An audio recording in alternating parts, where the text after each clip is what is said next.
In the early hours of the morning of November the 19th, 1984, the residents of San Juanico Township in Mexico were awoken by the sound of an explosion coming from the PEMEX liquid petroleum gas storage facility located just across the railway lines on the outskirts of town. Just minutes later, the first explosion was followed by a second, much larger blast.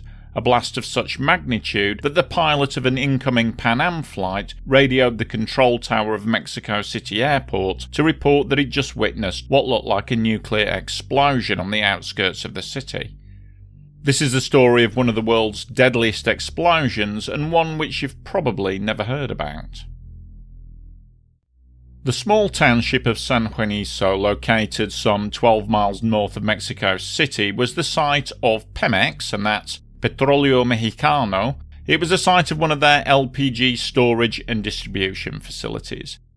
PEMEX had built the plant in 1962, and as Mexico City grew in size over the following decades, the city had spread and had more or less absorbed the township of San Juanico, leading to the situation where the land surrounding the LPG plant had become densely urbanised, with other distribution centres and industrial warehouses. However, as well as industrial buildings, there were also houses nearby. These densely packed and poorly built houses were just south of the PEMEX site, across the railway lines and literally just a stone's throw away. The PEMEX facility was used as the main storage and distribution centre for liquid petroleum gas for the whole of Mexico City. 3 distant oil refineries kept the depot supplied with a constant flow of LPG piped in through 3 underground pipelines. Once at the depot, the liquid gas was stored in various tanks.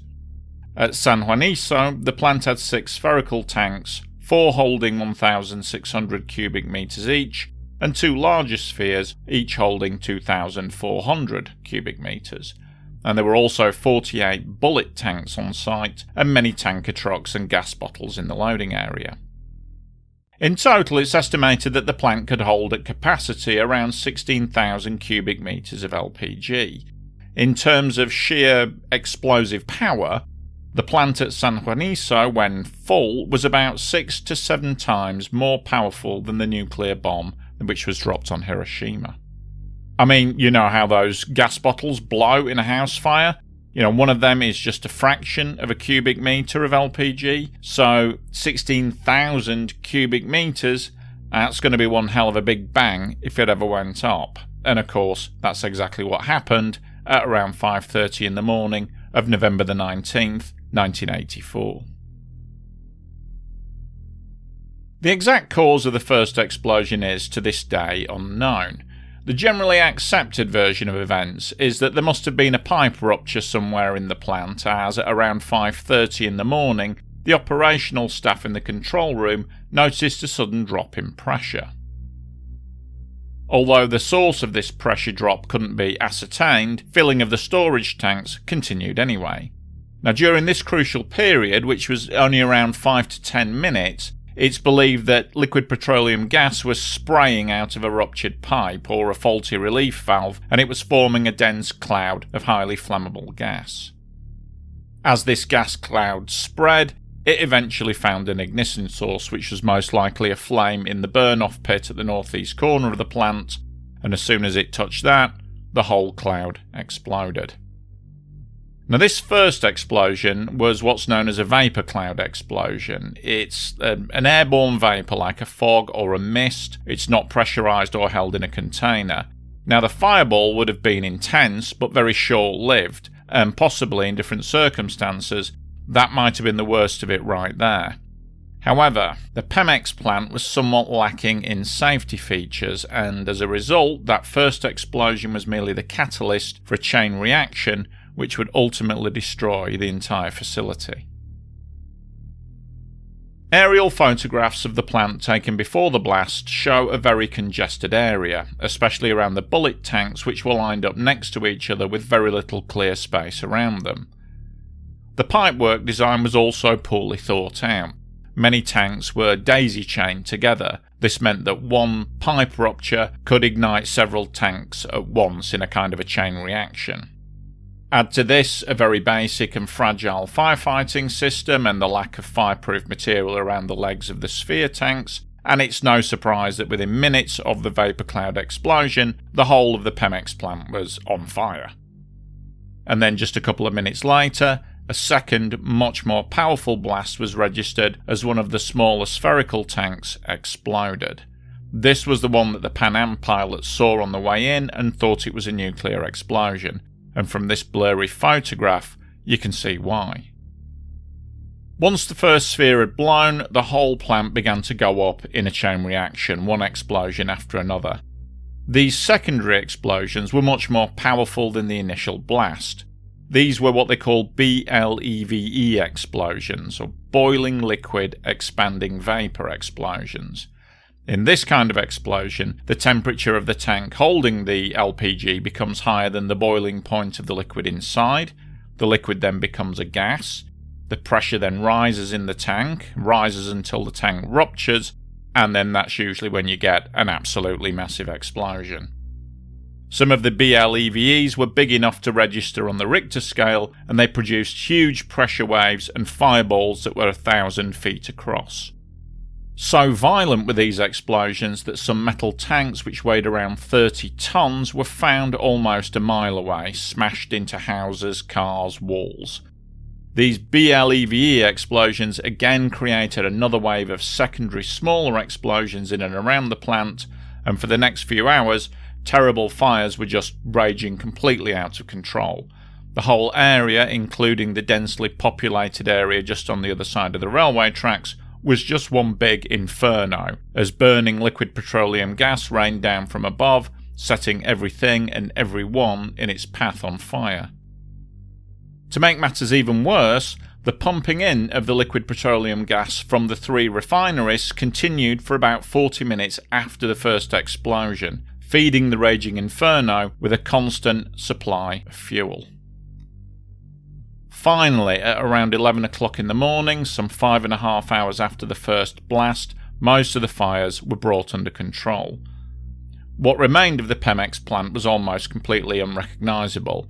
All of the 4 smaller sphere tanks had been completely destroyed, only the 2 large ones remained, bent and twisted, spewing out plumes of fire. The remaining bullet tanks were scattered around like giant empty beer cans. It was a scene of total devastation.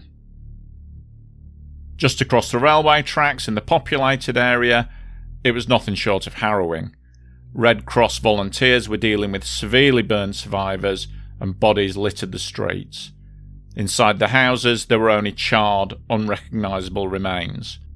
One estimate that I read stated that only 2% of the victims were able to be identified.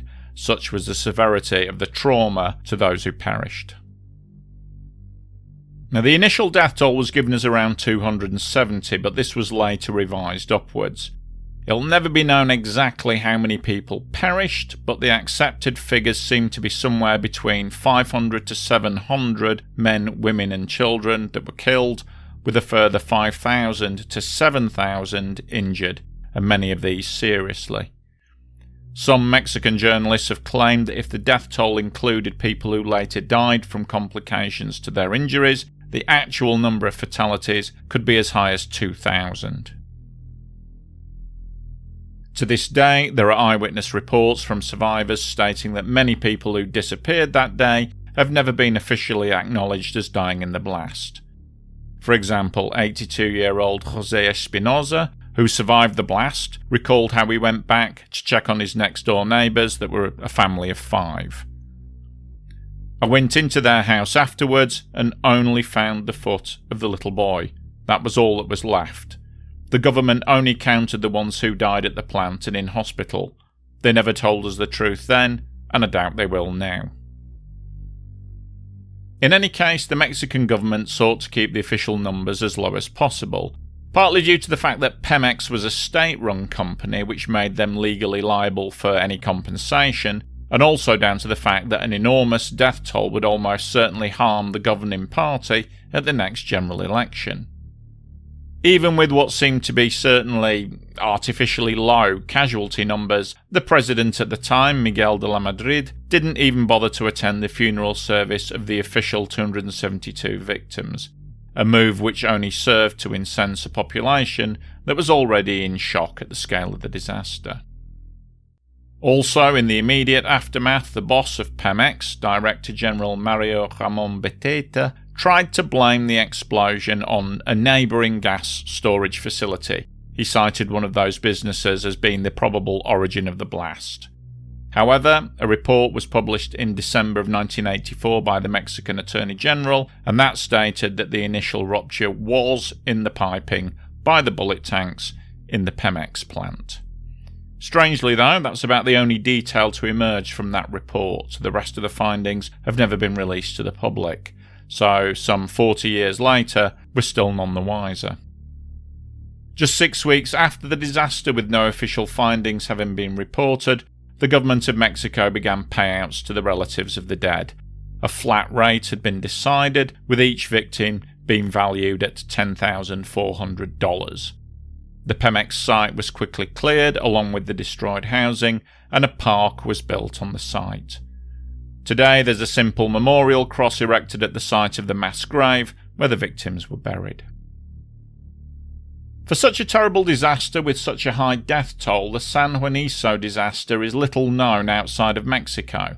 And it's partly due to the fact that this is just 2 weeks later you had the Bhopal tragedy which occurred in India, which gained worldwide media attention and kind of relegated the San Juanico disaster to obscurity, and to this day it remains mostly unknown unless you're inside Mexico. However, the legacy of the PEMEX disaster was felt in the area of liquid petroleum gas plant design and safety, and lessons were learned in the wake of this tragedy. For instance, improvements were made in modifying the layouts of the LPG storage plants because the PEMEX site was obviously way too crowded. There were improvements in the robustness of the firefighting equipment. The flimsy PEMEX system was destroyed in the first blast. People installed gas leak monitoring because PEMEX didn't have any. People came up with emergency plans. PEMEX didn't have a plan. The ability to isolate and locate leaks in ruptured pipes was introduced. The list, goes on. But unfortunately, this is not the last time that the name PEMEX would be linked with tragedy, as the company does have a litany of accidents in its roll of shame. In 2019, 73 people were killed when a PEMEX pipeline was breached by a gang stealing fuel. Last year, a PEMEX oil platform caught fire. In 2013, 37 people were killed in a blast at the PEMEX headquarters in Mexico City. And in 2012, 26 more were killed in an explosion at another natural gas facility in northern Mexico. It seems that as many other petroleum companies learned lessons from the San Juanico disaster in 1984, that ironically it's PEMEX themselves who seem to be unable to learn the lessons which were so dearly paid for by the inhabitants of that small town.